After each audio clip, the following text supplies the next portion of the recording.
Yeah, I got the beat going. Thinking about flowing. But right now I'm just scanning the pages we need to follow my diatribe.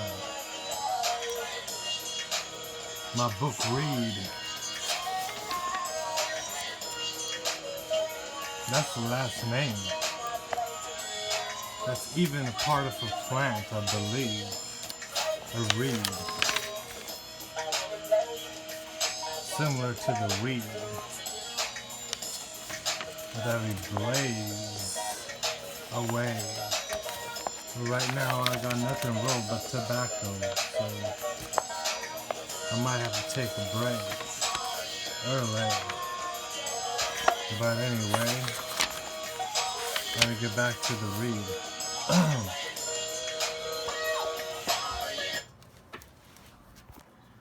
In the oh geez.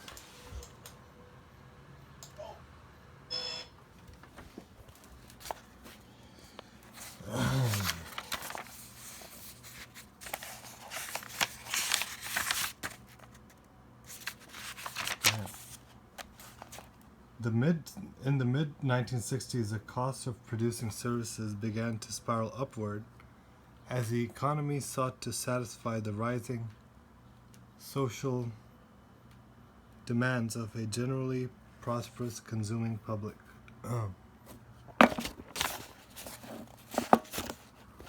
So he was talking about the economy, and we see how now he's going to the history of the new market form, so we can learn about the new market form. So in the mid 60s, the economy started to change. The cost of the services went higher and higher, and the prosperous consuming public had greater and greater demands. Therefore, the rise in energy prices only made the problem worse. It was not its chief cause. Three services, education, healthcare, and defense, were more culpable. So the education system and the medical system and the war departments and system, or the complex, military industrial complex, were more responsible for all these changes, I guess, the rise in energy prices. For they began collectively to consume a disproportionate share of all value produced by the industrial countries. So the industrial countries and their economies focus more on these things, and both profits and wages fell because of this. The boom in higher education that began in the 1950s, especially in the United States, partly in response to the Soviet launch of Sputnik, saw the creation of great multiversities. So this is interesting how they used the Cold War to launch a lot of different changes in the society, and one of them was the education system. And there's many great documentaries on this college scam, and that talks about all the changes involved with the government, supposedly with the government involvement in the higher education system. But it's true, because the University of California is a very communistic education system, and a lot of communistic things happened in the guise of fighting communism and fighting the Nazis and so forth.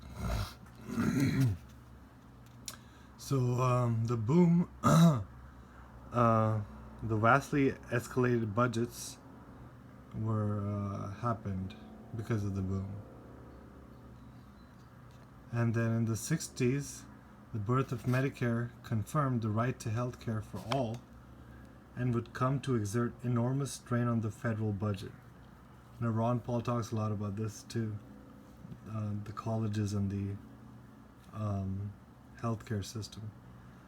is taking all of the money, but nobody's talking about the fact that the whole system is a fraud, you know? I mean, Ron Paul talks about it, but he doesn't really go deeper. The American bill for health care now exceeds $600 billion a year. So at the same time, military costs continue to escalate with the Cold War arms buildup and the Vietnam War.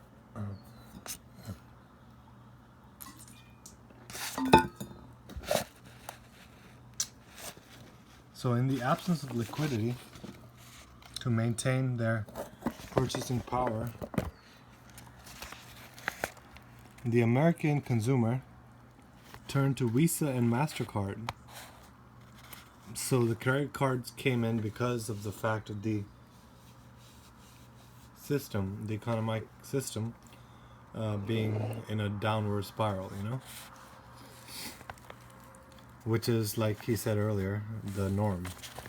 Chaos is a norm and order is the rare gem for which only the common people in the center get to really enjoy, and then in the hinterland they have some of the trickle down effect and the rest of the people are squeezed to keep it up, keep it going, keep the greedy having their fun. So the corporations piled up debt to expand without the necessary equity, or just to stay in business, or to fend off takeovers. It's the basic survival of the corpse orations. By 86, the results were clear that the average American's individual debt amounted to an unprecedented 66% of his income, while corporate debt totaled 57% of overall business revenues, according to Harvard's Benjamin Friedman.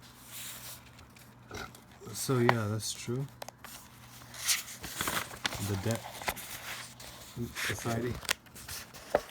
The debt. Oh my god, I'm so sick of this shit, dude. Need to find a better stand.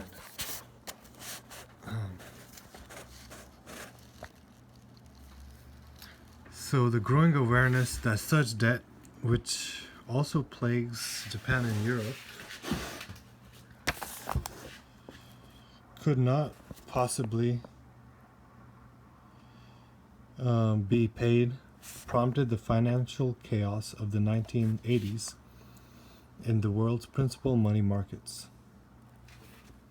The collapse of the savings and loan industry in the United States by the late 80s, as well as the weakening of its other major banking institutions, illustrates the historical pattern. As in the past, market forms stumble and fall because the spending required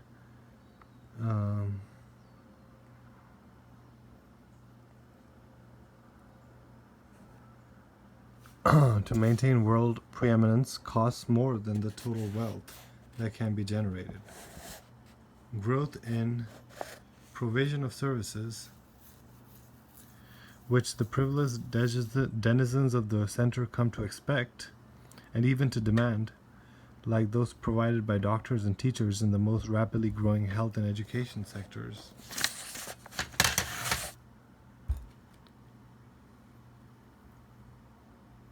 So yeah, that's what I was talking about. The privileged people of the center come to demand these basic luxuries of life. I mean, not necessities, but some are luxuries. But that's because people don't know how to live naturally. Especially in the center. So, doctors and teachers in the most rapidly growing health and education sectors of the American economy, this far exceeds the corresponding growth in the productivity in these areas. So yeah, money is being spent in these areas, but the system is still failing most of the people. How true. The French I think the French helped set up the system of America because they really understand everything deeper. So much deeper than Americans do. I guess we're like their child or something. That's why they pay particular attention and can analyze us better because they can see us from outside. Just like me, in a sense. So where am I? This contrasts with the manufacturing of products, where efficiency usually grows with the expansion of production as the cost per unit falls. So trade is better with objects or products rather than with these services, which doesn't get much profit if it improves in quality. It doesn't have to. So thus, in spite of all efforts to contain health costs in the United States, they rose in the past decade from 8% to 11% of gross national product, while education costs grew in the same period from 3% to 6% of gross national product. The lesson: growth of services historically always reduces the overall profitability of the economy and squeezes resources for industrial investment. So simultaneously as the factories went away from America, the nanny state rose with the healthcare and the safety police, and then the teacher police, the top police, and then the what was the third one? The military, the actual police, who have been militarized.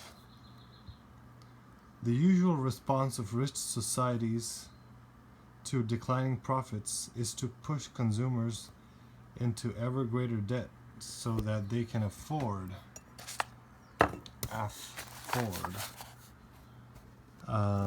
to purchase more goods than it was previously possible for them to use and to pay for.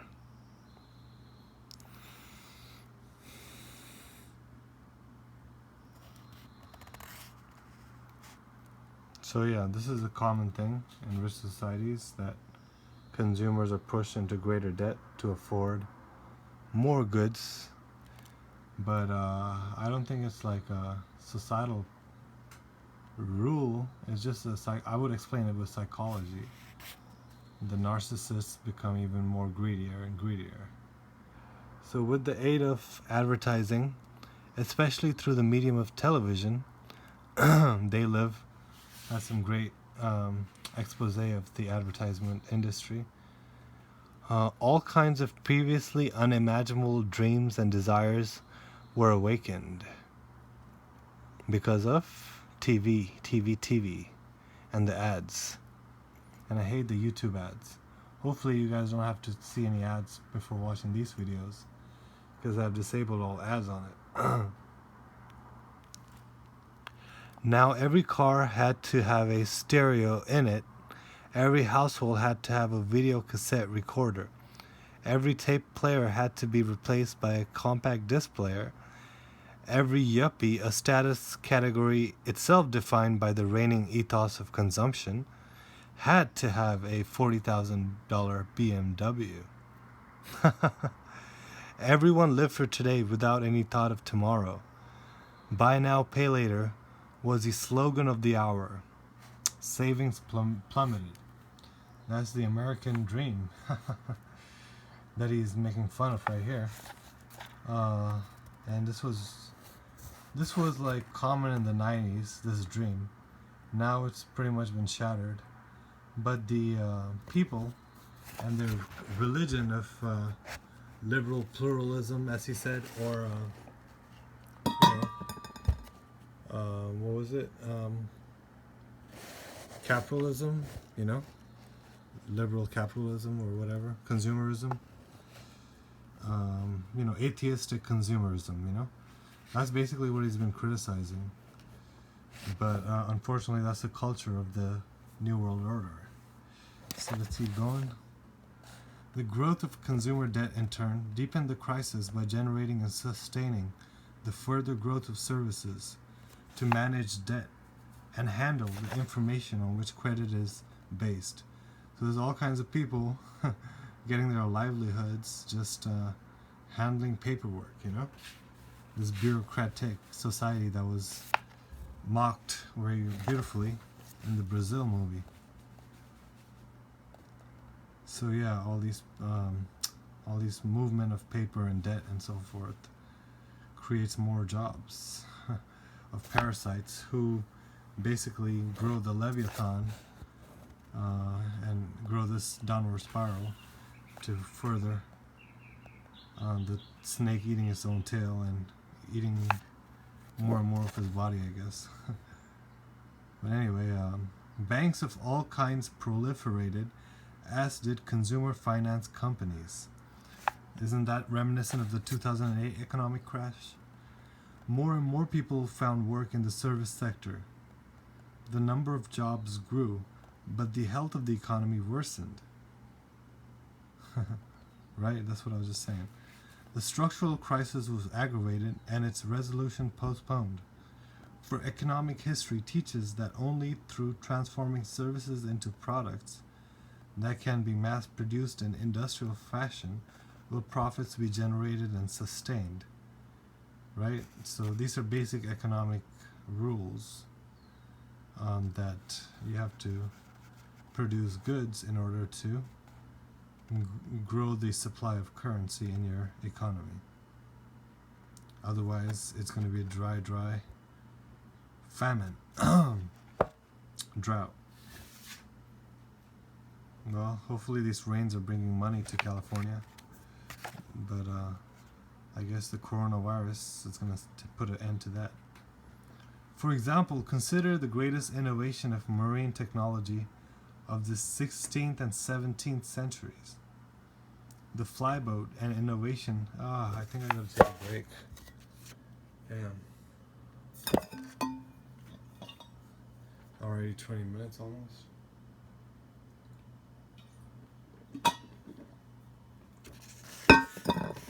So here he talks about the flyboat and another market order of the past. Then he talks about technology and what it's going to do. Oh, this is really interesting. I'm going to read this. So I got like 4 pages. And then communication. Or maybe I'll go up to here. So consider the greatest innovation of marine technology of the 16th and 17th centuries. The flyboat, an innovation that was largely responsible for Amsterdam's ascension to the center of the world economy in those years.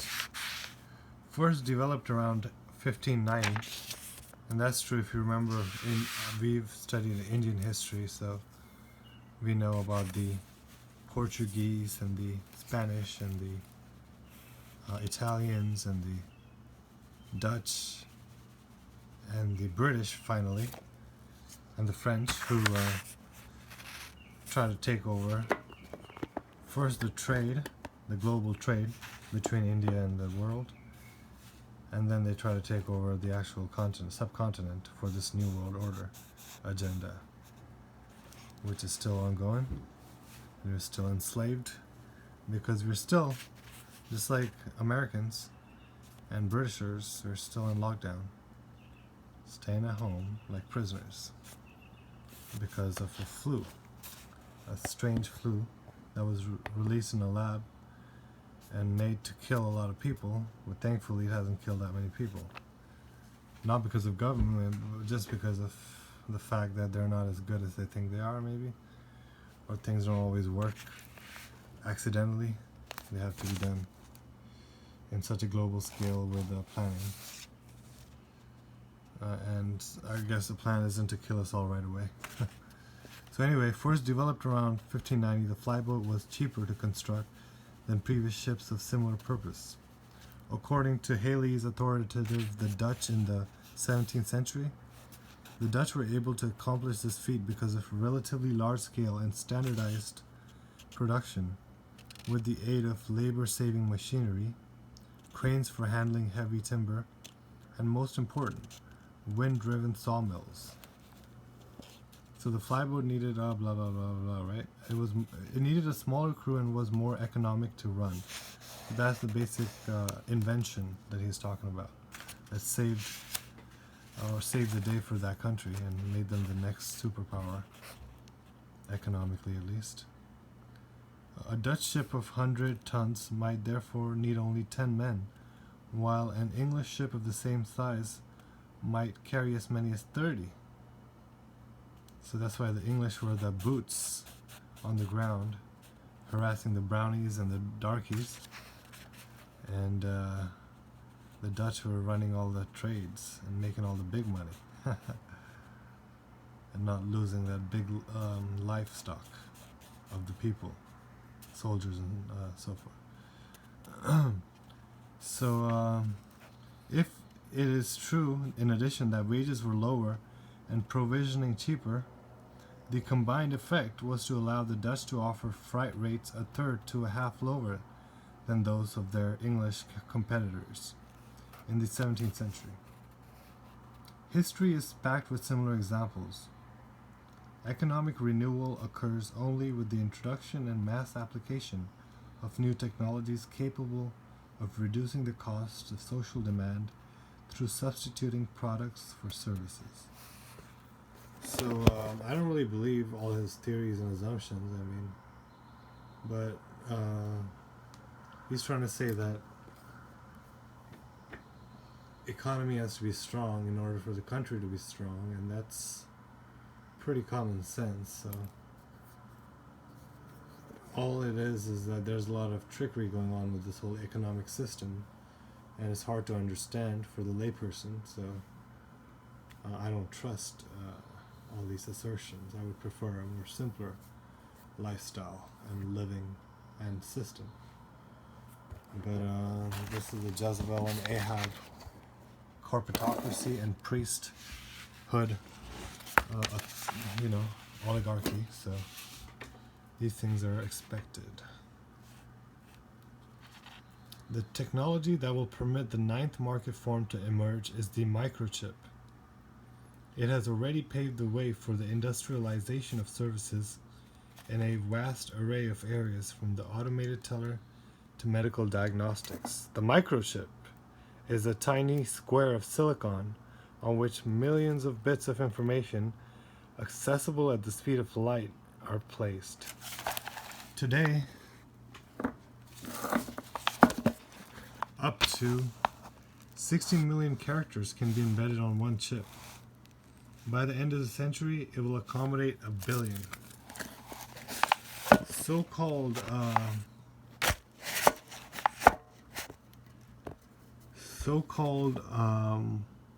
teraflop supercomputers, based on a technique known as massively parallel processing, capable of calculating more than 1 trillion mathematical operations each second, will, according to the New York Times, help scientists and engineers in areas like simulating the body's reaction to a new drug without the need for human subjects, mapping the human genetic structure to better understand inherited diseases, generating models of the world's climates to study changes induced by air pollution, and recognizing spoken languages and images in order to improve the versatility of factory robots. So these are all the big problems of the world, like the scientists and engineers talk all day about. We need to make new drugs because the body is always, we don't know anything, and we got to keep learning about the body. And unfortunately, all the things computers were supposed to solve, they really haven't solved. We're still using human subjects. In fact, this whole coronavirus is a big human experiment. And I think the next movie I'm going to do is going to talk about Das Experiment, which is a great prison movie, a voluntary prison kind of movie, very similar to what we're going through today in real life. So drugs and mapping the genes, understanding diseases better, especially genetic diseases, climate models and studying changes of air pollutions and recognizing our words and images better with computers, and also the robotic industry to take our jobs away. So it seems like these are all enemy, you know, methods of enemy takeover. So all those movies like the Terminator really makes you think that there's something behind all that. Applied to the practical tasks of reducing the cost both of manufacturing and labor-intensive services, microchip-based machines will generate exponential economic growth with enormous profits, providing a vast sum for new investment. So the bankster, Mr. Jocks, very happy with these technologies and how they're changing and bringing progress to our world. The microchip, the modern counterpart to the flyboat, or the later steam engine, which multiplied the power of animal traction many times over, is the principal source of recent growth in productivity across the advanced industrial world. Robots programmed by microprocessors have reduced the cost of manufacturing such products as the automobile. Ko, one of Japan's leading management analysts and author of The Borderless World, the 9 Japanese auto companies employ just 600,000 workers to produce 12 million cars each year. Wow. So that's the AI in action right there.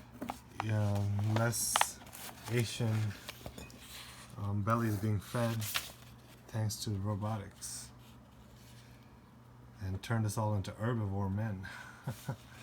By contrast, it takes Detroit some 2.5 million workers to produce the same number. And the economic collapse, that was another East Asia blow on America and the workers of America. The real growth in the 21st century will take place as services, first in communication and later in health and education, are transformed into products that, because they embody functions formerly provided by people, may be more properly called objects. Object, machine, instrument, equipment. It is difficult to choose a word that describes exactly this new industrial development. Aren't automobiles and televisions objects? More and more, thanks to the computer, the objects of the future will move, talk, and work. They are then more like machines or instruments. If I don't use any of these appellations, it's because they refer to prior technologies based on the use of energy, not on the manipulation of information, which is perhaps the chief characteristic of the nomadic object of the future. So his definition of object is different from these older ones.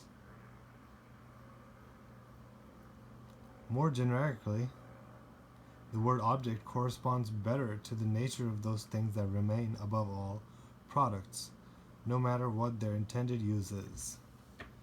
So a technological product to run our life. Like the objects of pagan antiquity, the nomadic objects of the future will not be inert, but will represent the life, mind, and values of those who create and use them. They will essentially be extensions of our senses and of our bodily functions. That reminds me of something I learned in a physiology class, of how a bong is an extension of your lungs, even shaped like a lung, but and looks like one after it gets all coated up. But then we also have these iPhones, which are extensions of our eyes, I'm assuming, and so forth. So computers extend the human brain and are expected one day to offer a kind of artificial intelligence, superhuman capabilities, Lawnmower Man style. Lawnmower Man, another great movie about the technological serfdom. or the technological manipulation of the mind. New computerized teaching instruments tantamount to placing the entire holdings of the Library of Congress or the British Museum at the disposal of every student. I wish. Will replicate in individualized form the education once only provided in a standard manner by schools. So he has a point that it's easier to replicate the functions of school with these technological devices. And parents are having to deal with that right now. The transistor, an essential innovation, first made radio, an example of an early industrial nomadic object. So the transistor, the first made radio, portable, and then made listening to music mobile. Later, the tape recorder, then the Sony Walkman, allowed the consumer, a traveler in space, to listen to music whenever he wanted, wherever he wanted, whenever he wanted. So there's the culture of consensus, instant gratification, and so forth. Consumerist culture. The decadent. Wow, I wish I could do the Bin Laden accent, but maybe I'll have to work on it for the next video. Just kidding. In the same way, the videotape recorder permits him to travel in time.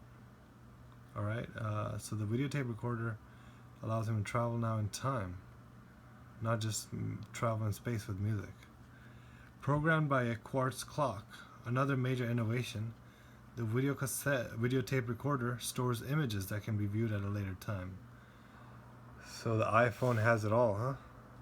Just like you have it all within. So it replaces an expensive service, television broadcasts, by a private object, the cassette. So yeah, you got the whole world in the palm of your hand. The compact disc as well as the video disc have allowed us to see, hear, and to store in an extremely small space sounds and images, to sell them in multiple copies, and to collect them.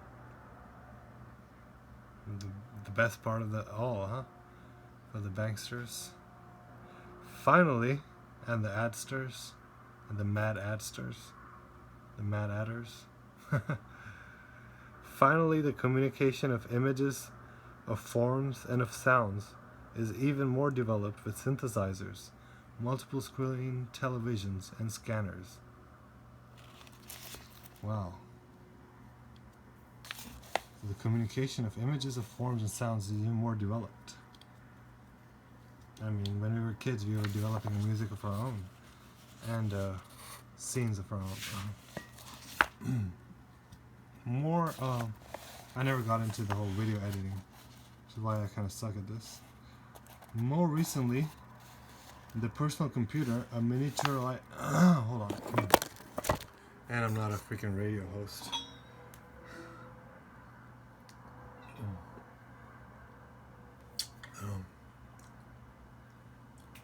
This is a tough job to do a book read and try to make it entertaining and stimulating at the same time when it's written in such a way.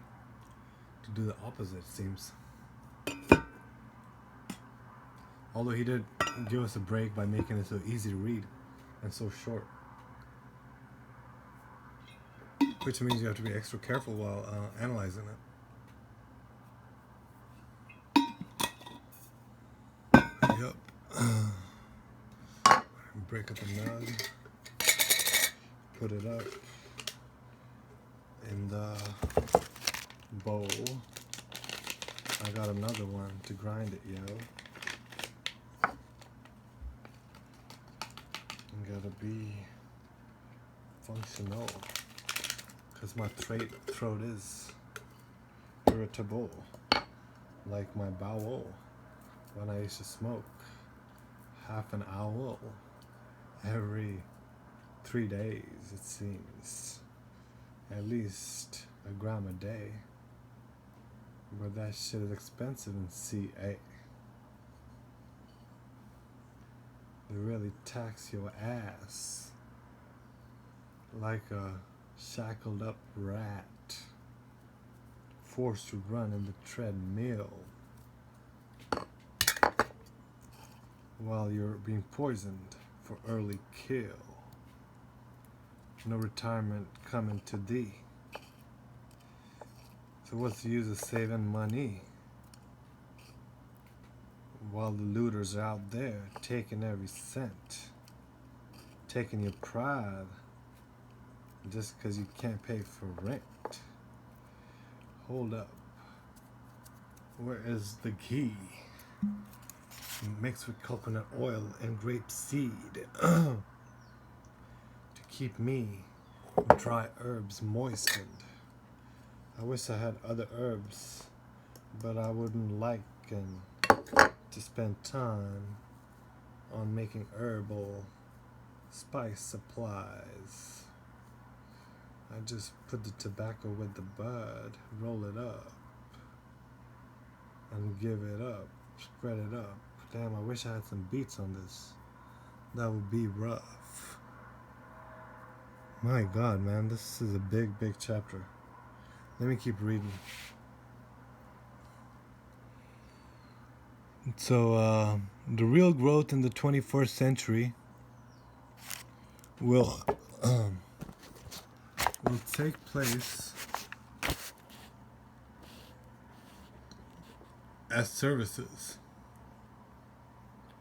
First in communication, later in health and education. Oh wow, aren't we seeing that? The TV has come back to the center and the doctors are telling us what's up, and soon the teachers are going to be marching the kids saying Heil, whoever the Antichrist is, I guess. Are transformed into products that, because they embody functions formerly provided by people, may be more properly called objects, right? I think I already read all this. Like the objects of pagan antiquity. So yeah, computers extend the human brain and are expected to offer a kind of artificial intelligence.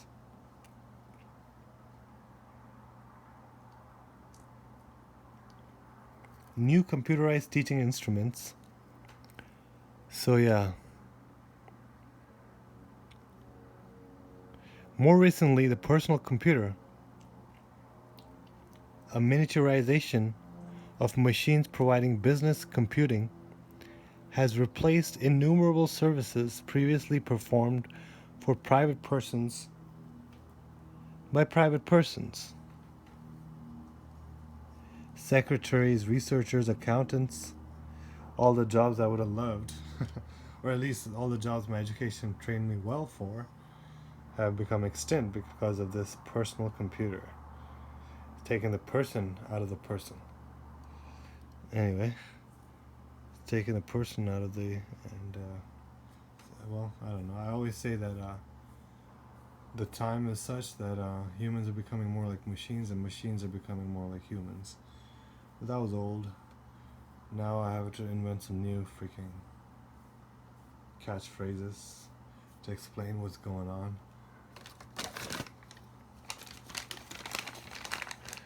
It gives direct access to game programs, leisure and entertainment, to databases of all kinds, education, or...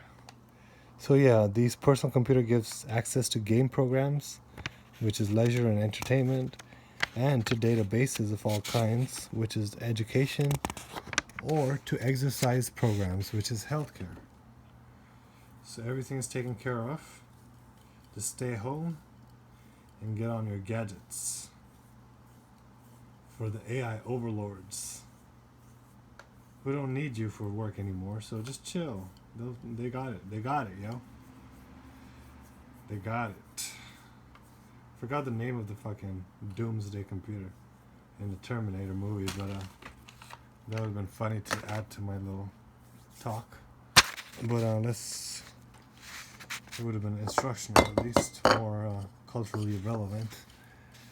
The individual consumer can use this remarkable object to solve problems or to obtain services. Special coded electromagnetic memory cards, such as automated teller cards, allow the consumer to pay for services and to store confidential information. It establishes a new relationship with money and forces a reorganization of the banking system. All right. Now you can read up the next two pages if you want for the communication. And I'll get back to it when I do so. And I'll try to drop another freestyle if I can, even though time's up.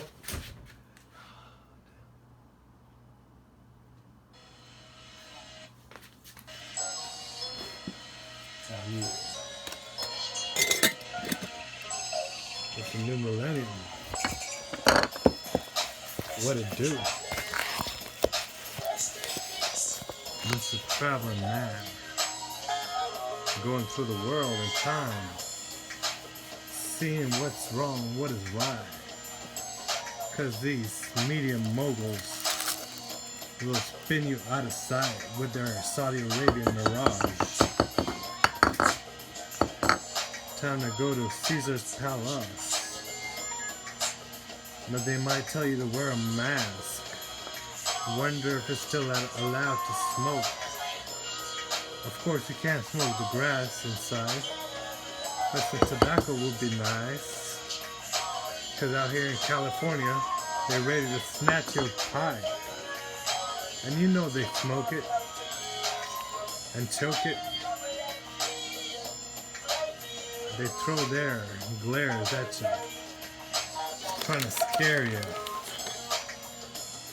Like it's the mob rule already. These petty tyrants coming to set thee straight, in the straight and narrow, or so they say.